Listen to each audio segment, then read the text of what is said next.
Chapter 21. The Devil's Mechanics. 3.5 years later. Osokin is a second-year junker in a Moscow military school. He is about 20. In another 6 months his course will be finished and he will be promoted to officer. Sunday evening. Osokin, looking very well drilled with straight broad shoulders in his black military school tunic and red shoulder straps with gold edges, black leather belt, wide breeches and shining top boots, is at a party in the flat of his old school friend, Leon Tief, who is now a student at a technical high school. The guests, several young men, a dragoon officer, an old actor, 2 French girls and 2 music hall actresses, are playing Chemin de Fer. Osokin is sitting by the Sakoska table with a glass of wine, smoking a cigarette and watching the players. The 2 French girls and one of the actresses are very pretty, overdressed, over-scented and heavily powdered. They are laughing and shouting. There is nothing jarring or unpleasant about them, but at the same time they belong to a definite type. His attention is more attracted by the 4th, a strangely thoughtful-looking fair girl in a black dress cut square at the neck. She does not catch the eye at once, but is really the most interesting of them all. She has a fine profile and long dark eyelashes, and her manner is remarkably calm, simple and dignified. People do not talk to her in the same way as they do to the others. She gives the impression of being well-bred, wherever she might be, but she would know what to say and how to say it. At the same time, one feels that in her, more than in all the other 3 put together, there is something that goes to the head like champagne. One feels that she can be different if she chooses. Osokin looks at her arms, bare to the elbow, white with small blue veins, and is most strongly and vividly aware of the woman in her. This is the 3rd time they have met, and it seems to him that during their short and insignificant conversations, another conversation has been going on between them. It is pleasant to talk to her. She knows everything and is interested in everything. She feels his glance and turns towards him. "Come and help me," she says. "I'm losing all the time." Osokin goes to the table. "I'll have to go soon," he says. "It's not worthwhile beginning. Just try, play for me." There is a faint, hardly perceptible scent about her that is like herself, and as Osokin bends over her cards he sees the curve of her breast in the opening of her dress. He feels gay and happy. He sits down beside her and moves his chair quite close to hers. She smiles, and Osokin is seized by that peculiar feeling he knows so well. Everything will now happen just as he wants, but afterwards he will have to pay dearly for it. "Well, so be it," says Osokin in his mind, aware of the warmth that comes from the girl. The cards are dealt. Osokin picks up her cards. Several people draw cards. Osokin has 7. "1 little card," he says. He is given a card. It is a 2. "8, says one of the players. 9, says Osokin, and moves a fair-sized heap of gold and silver towards his neighbour. "Bravo, bravo!" she cries. "No, you mustn't go. I won't let you. Nothing on earth would have induced me to draw to a 7. "Sometimes it has to be done," says Osokin, "but only sometimes." "And how is one to know?" "One must feel when it is necessary and when it is not." "Well, please feel for me tonight." "Alas, I can only go on feeling for half an hour," he says. "I have leave until midnight, so I must be back at the school at 5 minutes to 12. "And if you are late, will they put you in the corner?" "Worse, I shall lose a mark, and then I'll not get into the 1st category, and that means I shall not be able to choose a good regiment. They are keeping an eye on me as it is, and if I'm late again I may be expelled." "Could they possibly expel you for that?" "With the greatest of ease. You see, they are trying to teach us discipline, so special importance is attached to everything. Leave is till midnight, and that means I may die, but I must be back at school before midnight. But that's nothing. There are worse things. For instance, we have no right to answer, no matter what we are told. This is the most difficult. Imagine being told something very unjust, something that never happened, being accused of something of which you know nothing, and you must be silent." I should never be able to do that, declares Osakin's neighbour with emphasis. Then you will be expelled from a military school. The game begins again. Osokin wins. Champagne cup is brought in. Leontiev comes over to Osokin and his partner. Well, Vanya, have you lost? He says. No, damn it, on the contrary, I'm afraid I'm going to win. I've already foretold it to myself. Can you foretell the future? Asks the lady. Yes, I know everything beforehand, says Osokin, only not for everybody. Can you foretell something for me? For you, I don't know, probably not, but I frequently foretell things for myself, and sometimes it is distinctly unpleasant. You understand, I often know beforehand what might happen to me, but I can change nothing. It's as though I was under a spell. Well, what do you do now? Osokin laughs. I know that I shall be thrown out of the school if I don't go back at once. Really, I must go. Oh, what a pity! I shall lose everything again without you. Can't you manage to stay somehow? Well, I can, says Osokin, but it will be very complicated. I shall have to be ill, and it will be necessary to get a doctor's certificate. The game goes on, and Osokin wins again. I know I ought not to be doing this, he says. It's only for you. Well, if I lose, I'll go, right? Osokin wins. The game continues. Well, it looks as though I were ill already, says Osokin with a sigh, passing the money to his neighbour and gently pressing the tips of her fingers. And I know what will come of it. You cannot imagine how tired I am, sometimes of knowing everything beforehand. How can you be so sure? Oh, I know for certain that something very unpleasant is going to happen, says Osokin, but I don't care. Sometimes I get in such a mood that I want to act against all reason and contrary to everything. Let's come what may. And you know only that something unpleasant is going to happen, nothing more, says the lady, looking sideways at Osokin and smiling with her eyes. Osokin suddenly understands that something has already been decided between them, and he feels aghast that he could have been such a fool as even to have thought of going back to the school. Of course he will see her home. The game continues. He wins more than anyone at the table and flirts with his partner. The guests leave in the early hours of the morning, and Osokin goes off with his lady. I'll come back to you, he says to Leontiev, telling him aside. You should say, if I'm allowed to. This isn't a military school, my friend. It's no use your trying to break discipline here. 3 weeks later, Osokin, grown very thin, is at Leontiev's flat. He has been expelled from the military school and sent to the regiment to finish the time of his service as a conscript. Now, Vanya, tell me how it all happened, says Leontiev. Well, first I went away with, you know. Yes, Anna Stepanovna. Well, I stayed with her. She's wonderful, but that's not the point. I had to leave in the daytime. It was inconvenient for her to keep me there till evening.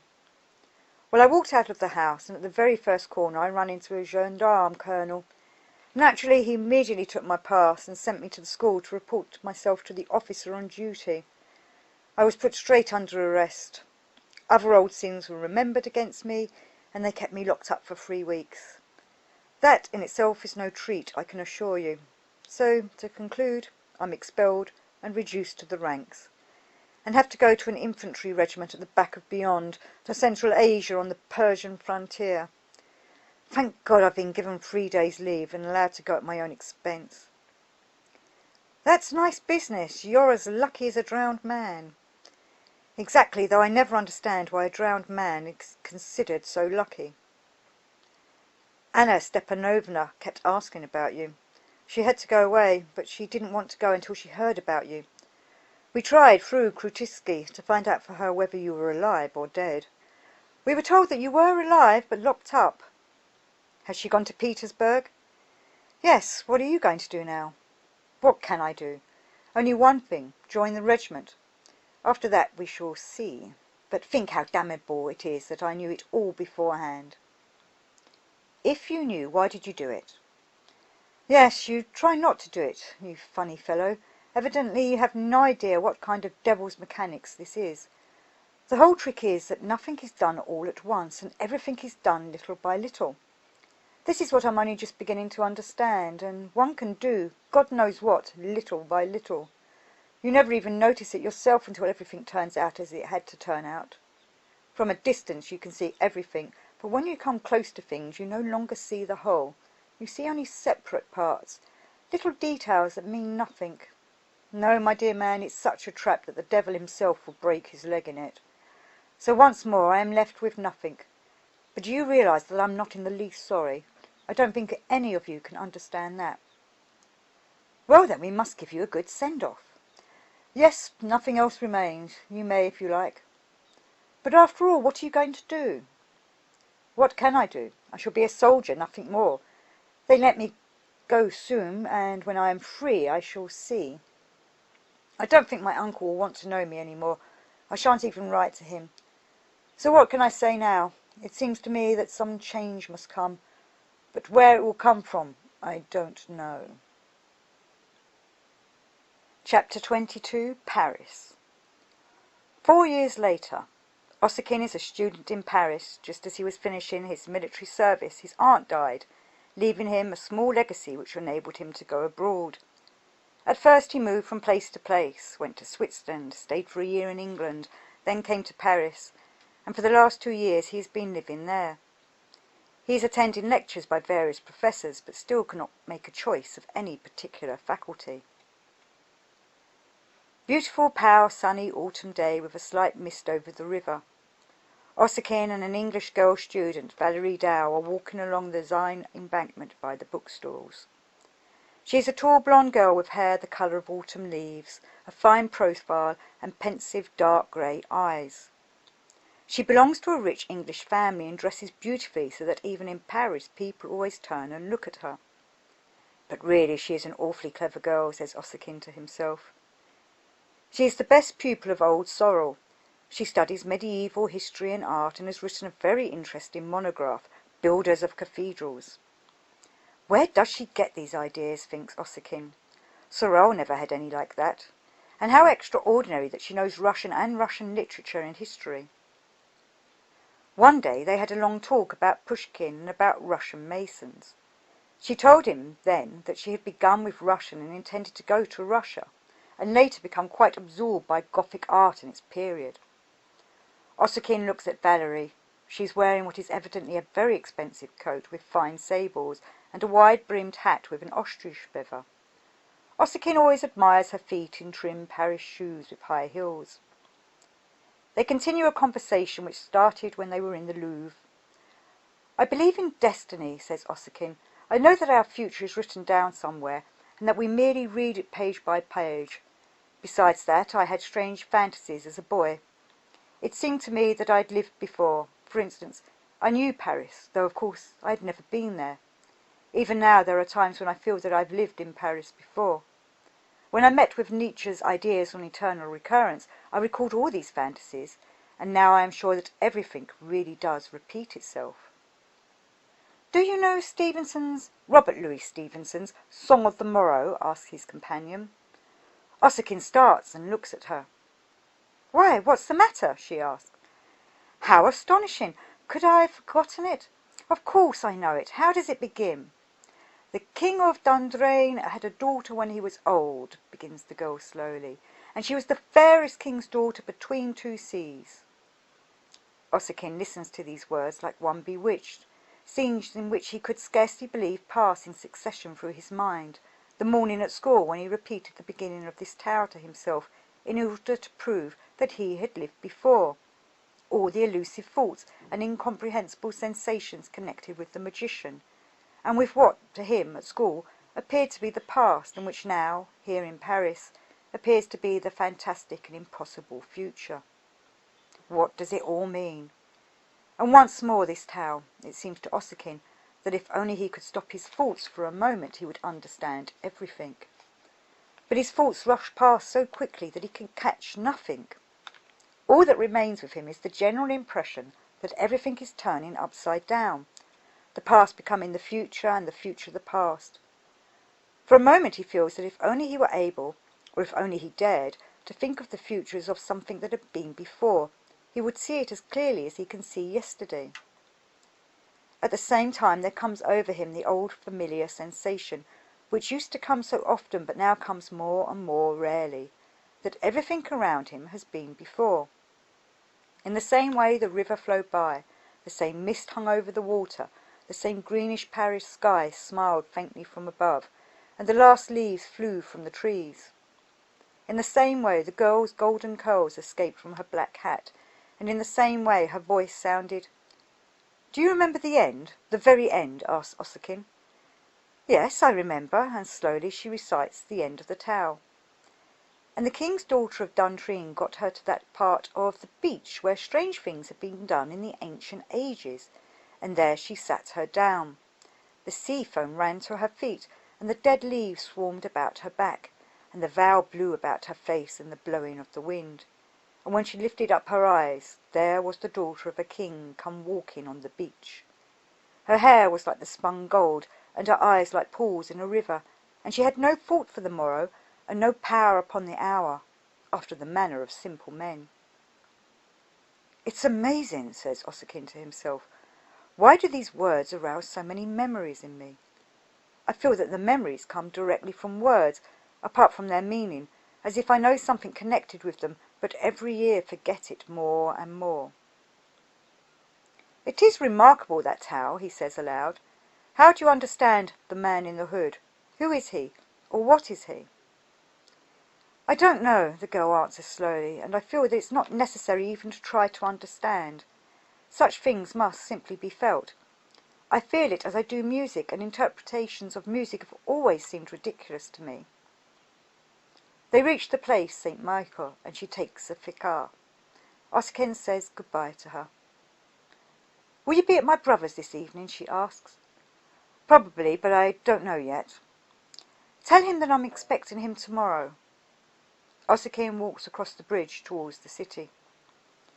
"Shall I go there or not?" he asks when he is alone. "Seriously speaking, I should not go. Bob himself and his friends are too absurdly rich. Valerie and he are quite easy-going and mix with all sorts of people here, but they belong to a rather important family in England. Valerie is an interesting girl, it's true, and however it may be in view of our different positions in life, I know that if I let things develop, they may bring us to quite unexpected results. Even now I feel that there is something unusual in our friendship, as though some very brilliant and fiery sparks fly between us from time to time. And yet I know that we should never get on well together. First there are those millions, and then I think that Valerie is too virtuous for me. She will always be even-tempered, charming and reasonable. I am sure I should soon run away from a woman like that, and then she would suffer. She is the type of one of Turgenev's heroines. She is decidedly too good for me. But if Lulu finds out about her, she will scratch my eyes out. Lulu is absurdity incarnate, but the most enchanting absurdity possible. One never knows what to expect from her. Each day she is different. I am constantly parting from one Lulu and meeting a different one. Yesterday she made a scene because I was not aware of her when she was walking behind me in the street. She saw me in the distance, caught up with me, walked behind me, and I never felt it. That means I don't love her. I may go to my Russia, and she will go to her Marseille, and so on and so on. And last week, oh God, she dreamed that I threw her little Pekingese dog out of the window, and for 3 days she wouldn't let me into her room. She shouted that I was a barbarian, that she would never forgive me for it, and that she was afraid of me, and God knows what else. Sometimes I want to whip her for all these absurdities, but she is a real woman. Yes, I'll buy her that brooch with the yellow stones, and for that especially I'll go and play roulette with the millionaire's sons today. Though, to tell the truth, I ought not to. There's too strong a smell of millions there, and it's not good for me. Well, let's decide. This must be for the last time. I would probably not go, only I'm so awfully bored. Lulu is a darling, but I spent all day and all the evening with her yesterday, and it's better that we should not see each other every day. In large doses we begin to get on each other's nerves. Besides, Lulu is much too primitive to spend whole days with. But what else can I do with myself? Stay at home and read, or sit at a cafe, or go and listen to the comrades? No, this is too stupid. But it's a curious thing. I begin to feel that life here is running too smoothly. It's too easy-going, almost bourgeois, in fact. A regular slippers and dressing-gown existence. Not my style at all, and it bores me. A few hours later, Osakin is at Bob Dow's expensive flat. A roulette wheel is on the table. In the room there are several American and English students and painters, and a young Russian prince who has just come into a legacy. They are smoking and drinking whiskey and soda and champagne, and they all crowd round the roulette table. Stakes are high. The prince has lost more than 100,000 francs, and the whole table is littered with gold and banknotes. Osokin puts 20 francs at a time on the numbers and loses. After losing his last gold piece, he leaves the table. The prince wins a large stake, and the bank passes to him. Osokin gulps down 2 glasses of whiskey and soda. He is angry with himself. The devil take them, he thinks. They can fling away tens of thousands, but for me, 500 francs is a lot of money. All the same, it was stupid to bring so little. In the course of the evening, the luck is bound to turn, and I could have had dozens of chances to win back my money. "Why do you sit there alone?" asked Bob, coming up to him. "Try this champagne. It's King Edward's favourite brand. I'm beginning to like it myself." "I've been losing," says Osakin. "Can I stake cheques for 100 francs each?" "But why bother to write out so many cheques? I'll cash any sum you like," says a tall young American with a good-humoured, clean-shaven face and smooth, pale yellow hair. He's preparing absinthe for himself by slowly dropping water into it through sugar. "How much would you like?" He pulls a handful of gold and banknotes out of his trouser pockets and counts it. "I have English money," he says. 2, 3, 500 pounds. Will that do?" "It's far too much," laughs Osokin. "Give me 100. That will be 2,500 francs. He writes out a cheque and gives it to the American. The American shoves the money and the cheque into his pocket, takes a sip from his mixture, and, glass in hand, strolls over to the roulette table. Osokin also gets up and follows him. A quarter of an hour later, Osokin has nothing left. He has lost not only the 100 pounds, but all the 100-franc cheques he had written out before. "I told you it wouldn't be enough.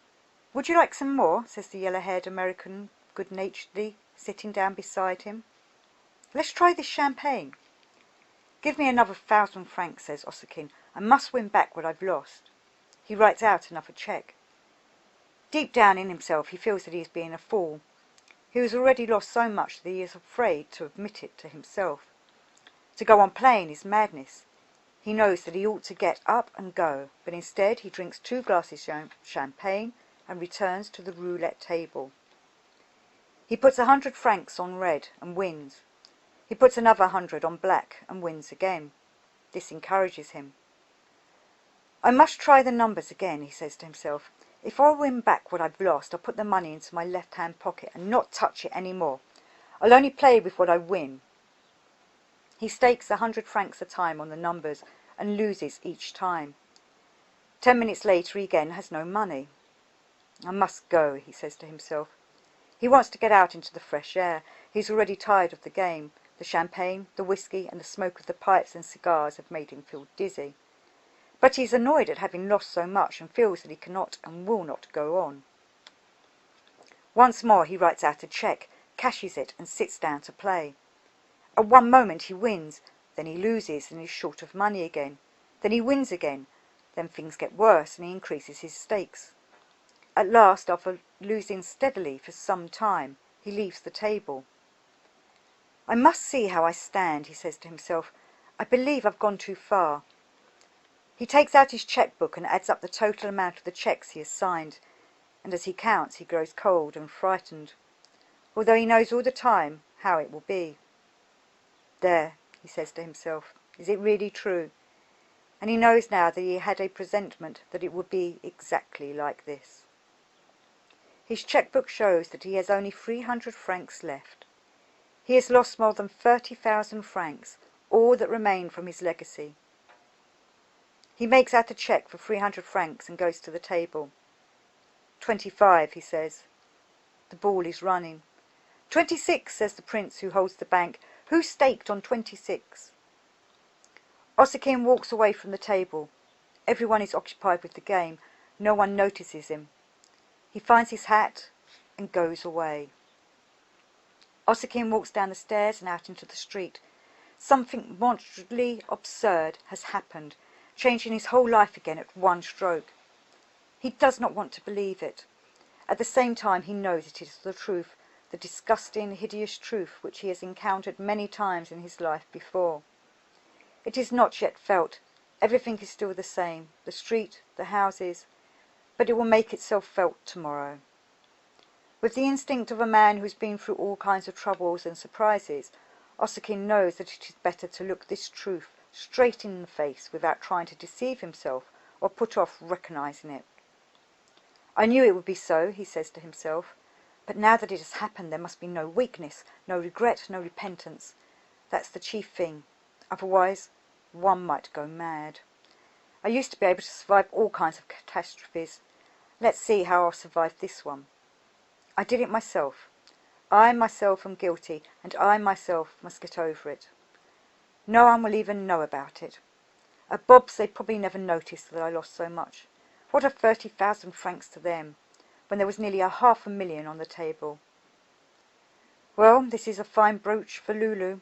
Now I must think. The point is that I've lost everything I had to live on until my studies were over. Obviously I must go away.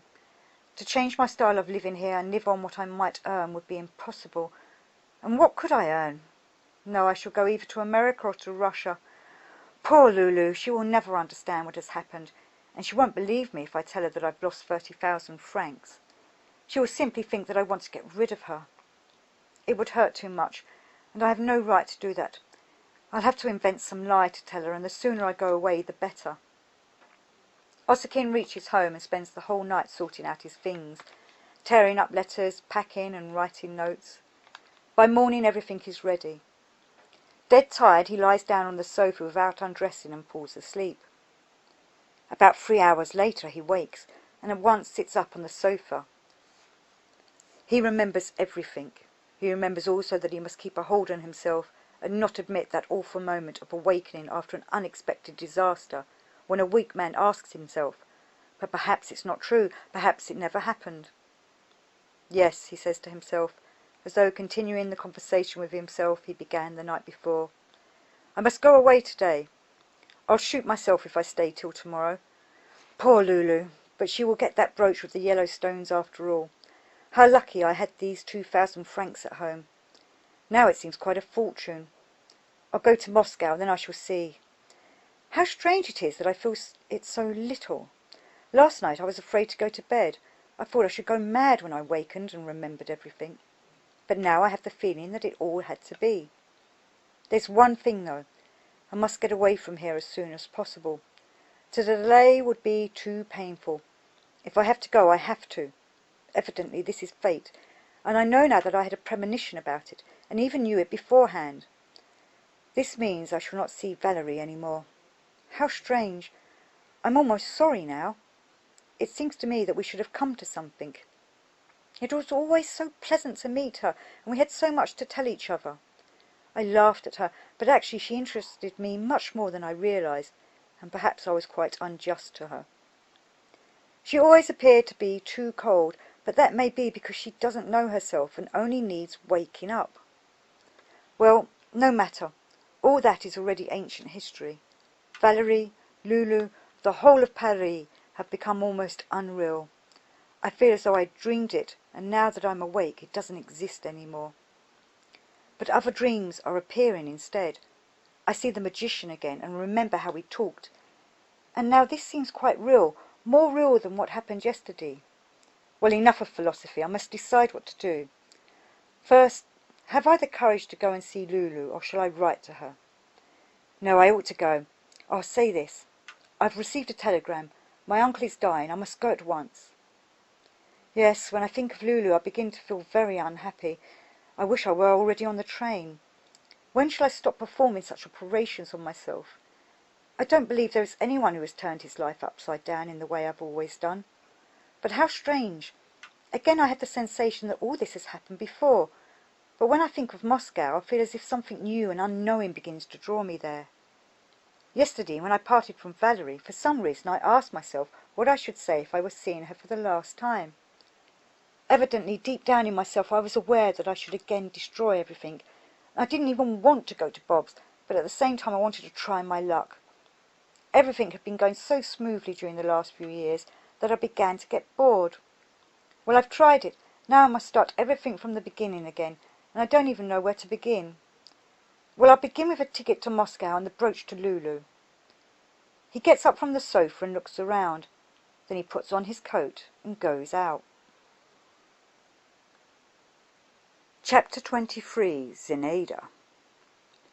18 months later. Osokin is living in Moscow. At first he hoped to earn some money and return to Paris, but things have not gone successfully, and finally he has begun to live from day to day, at times expecting that some change will come of itself, and at times ceasing to expect anything at all. He has tried giving French lessons. Later he found some translations to do. Then he remembered that he was considered a very promising pupil in a famous fencing school in Paris, and began to give fencing lessons. He also writes poetry, but does not wish to publish it. Most of all, he dreams of going somewhere very far away, to Australia or New Zealand, to begin life afresh. One day in the street he meets his military school friend, Krutinsky, who invites him to the country house where he lives during the summer. Krutinsky is now an officer studying for the military academy. He has made a very successful marriage. At his house, Osakin is introduced to his sister, who has just returned from Italy, where she has been living for 7 years. Before he goes to Krutinsky's, Osokin knows that he will see Zineda Krutinsky there, and for some reason he expects a great deal from this meeting. He heard so much about her while he was at the military school, and he knows her well from photographs. But actually everything happens in a most ordinary way. They talk of trivial things, and Osokin gets no particular impression. Zineda seems to him to be a society girl, evidently destined to make a good marriage, much occupied with herself, and living with artificial interests which he does not understand. Amateur theatricals for charity, or a private concert given by some musical celebrity. Even her face does not attract him very much. It seems inexpressive and bored. How strange, Osokin says to himself on his way home. When I was at the military school I was unusually excited by anything I heard about Krutinsky's sister. It seemed to me that I had known her in the past. I was almost in love with her from her photographs and from the things I heard about her. This was connected with my fantasies about the magician and my former life. I liked to dream about how I should meet Zineda, and now that I have met her, I feel that we can have nothing in common. She would understand nothing of my life. They are such comfortable people, particularly Krutinsky and his wife, and really it is absurd that I should have expected anything different from this meeting. We live in worlds so remote from the one from the other. No, I must decide definitely. I'll work and save money for 6 months, then I'll go away. There is nothing for me to do here. A week later, Osakin, finding it dull alone in town, goes to see Krutinsky again. No one is at home except Zineda. Krutinsky and his wife have gone to their other place in the country to see relatives, and are not coming back till the next day. For some reason this pleases Osokin very much. Zineda is on the veranda with a French novel, and she too is evidently pleased to see him. But the conversation drags, and there is a feeling of strain. Osokin is annoyed at not being able to touch the right note with Zineda. Each subject they begin somehow breaks off by itself at the 3rd sentence. "Let's go for a walk," says Zineda after one of the long pauses. "This house and garden make me sleepy." Today Zineda appears quite different to Osokin, but he still cannot make her out. She is very much of a woman. At the same time, one feels something distant in her. She looks older than she probably is. She has a pale face, which at first glance appears to be not sufficiently clearly drawn. But when one looks longer, the fine, clear-cut features show themselves as through a veil. She has lazy movements. Something in her reminds one of an Oriental woman. Tartar family, most wonderful of all are her eyes. They are not very large, but dark, sometimes like velvet, sometimes limpid. Their expression is constantly changing, sometimes sparkling with a dozen fires, now almost slumbering.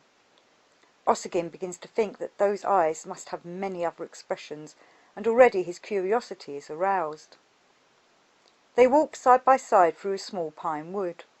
Osokin observes everything about Zineda. She's dressed in a rather unusual style of her own, a loose dress of pale Chinese silk with much lace and bronze shoes with pearl buttons. She's brought a sunshade and she covers her head from the sun with a yellow scarf. She uses no scent. Her profile, her eyes, and especially her mouth attract Osokin's glance more and more. They come to the river and the boats. Osokin helps Zineda into one and then rows up the river in the shadow of the trees. "Do you know," says Osokin, almost without expecting it himself, "I was in love with you when I was at the military school, but I imagined you to be quite different." "This becomes interesting," she says, laughing. "How did you imagine me then?" "I don't know. It is difficult to say exactly, but in some way different. It seemed to me, too, that I had known you earlier, long before I saw your photograph at your brother's. It was connected with some very complicated dreams and fantasies I had about my former life, about a magician of whom I believe I dreamed, and who foretold my future. In some way you were connected with it. I mean that when I saw your photograph I was convinced it was of you that the magician had spoken." "But what did he say exactly?" "Would you believe it, I've forgotten. I remember all that will be has been." Zineda asks, "Why do magicians say such incomprehensible things? And what kind of magician was he? You say you saw him in a dream." "Perhaps it was a dream. Perhaps it was real. Perhaps I invented him. I don't know," says Osakin. "Well, of course you are a poet, and I've heard that you have written some beautiful poems. Why would you not read any of them when you came last time?"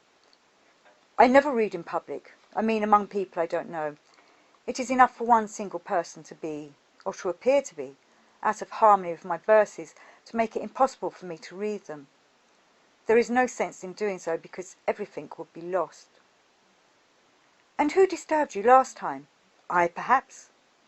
"No, not you," says Osakin, laughing, and as he looks at her he sees how her eyes and her whole face are changing. "The difficulty was that several of the people there seemed to be inhabitants of some other planet. Take your brother, for instance.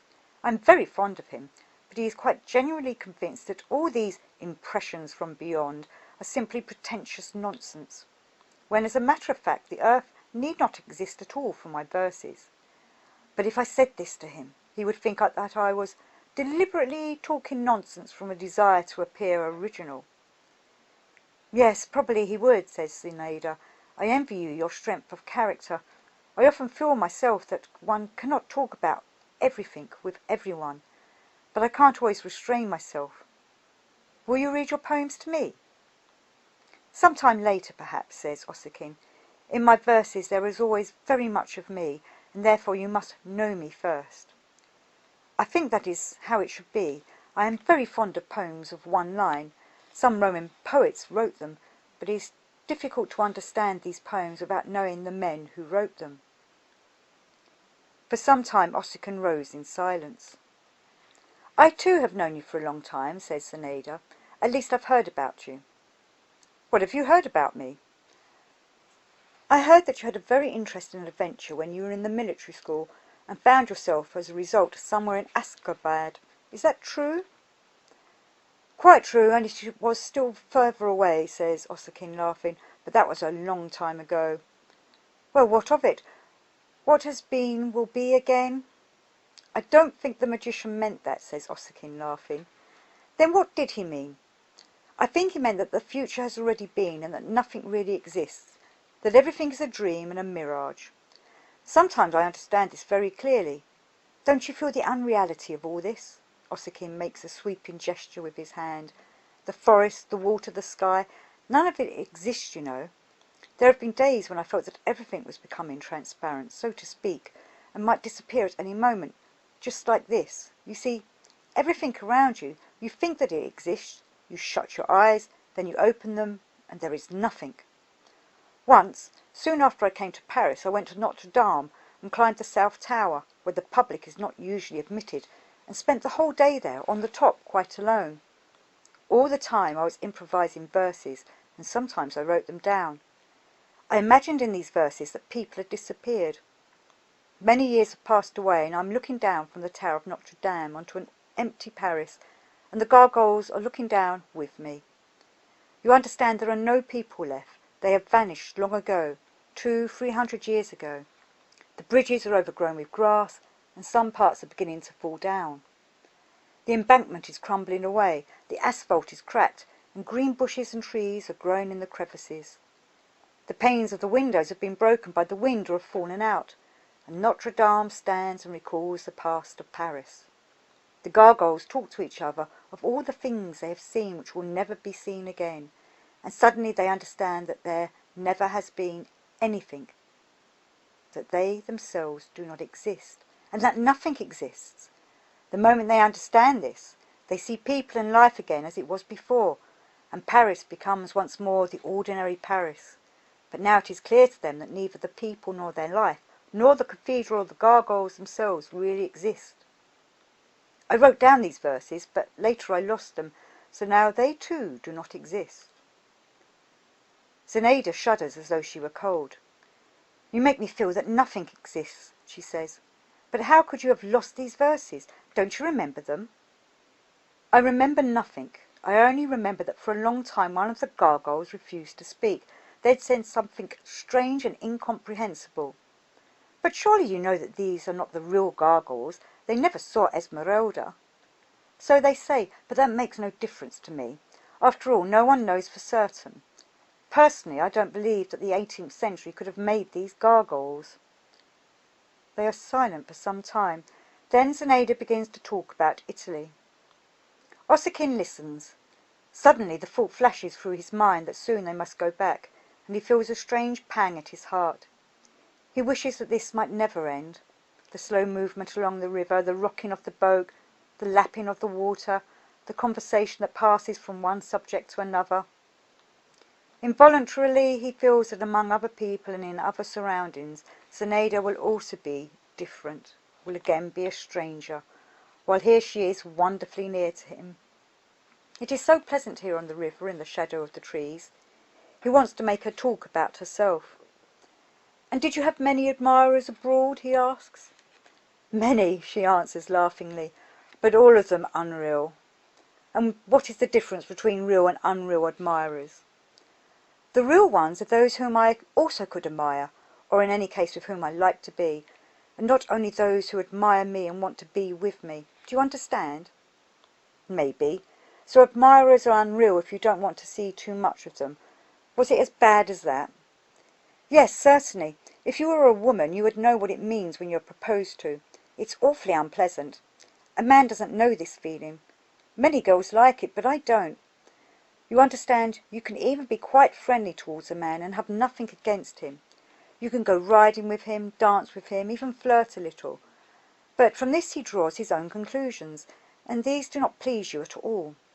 Then one fine day you notice that he has already made some plans about you and is only waiting for an opportunity to reveal them. Then a struggle begins between you and him. You do your utmost to prevent him from revealing these plans to you. Sometimes it can be very funny. The struggle goes on. Not every man has sufficient self-assurance or self-confidence to take no notice of you and go straight ahead.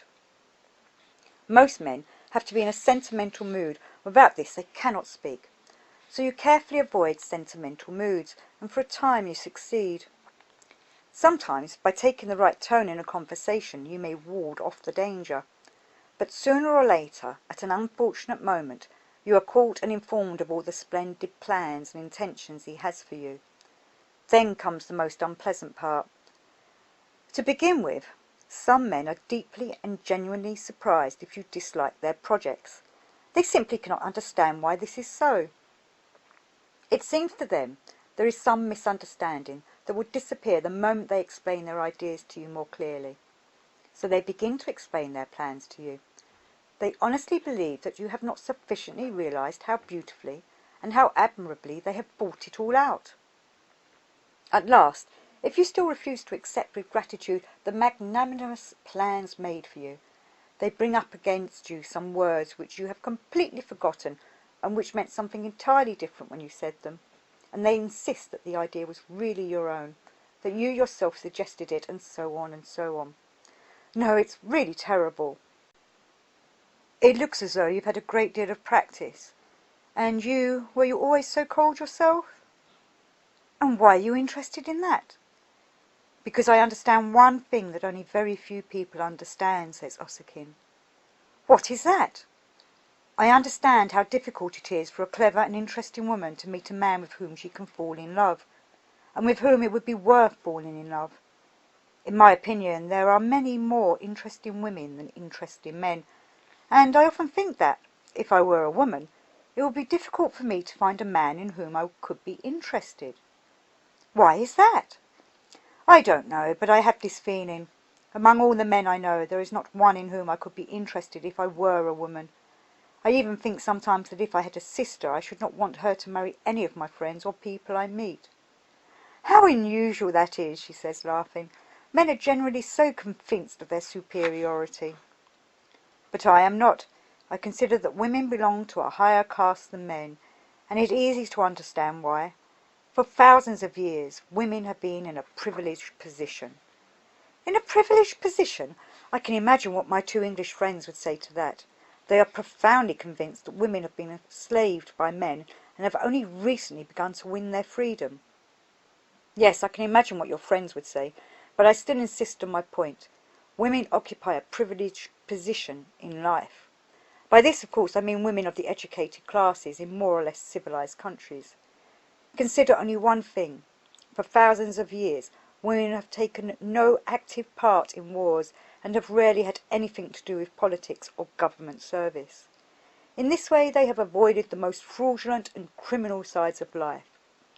This alone makes women more free than men. Of course, there are different kinds of women, and undoubtedly the modern woman does everything she can to lose her caste. But don't conclude from all this that I am very enthusiastic about women as they are, Osakin adds, laughing. I think they lack discernment. To their instinct has been entrusted an immense task, the task of selection. I don't mean this in any biological sense, but in a more aesthetic and moral sense. They perform this task badly because they content themselves with insignificant men.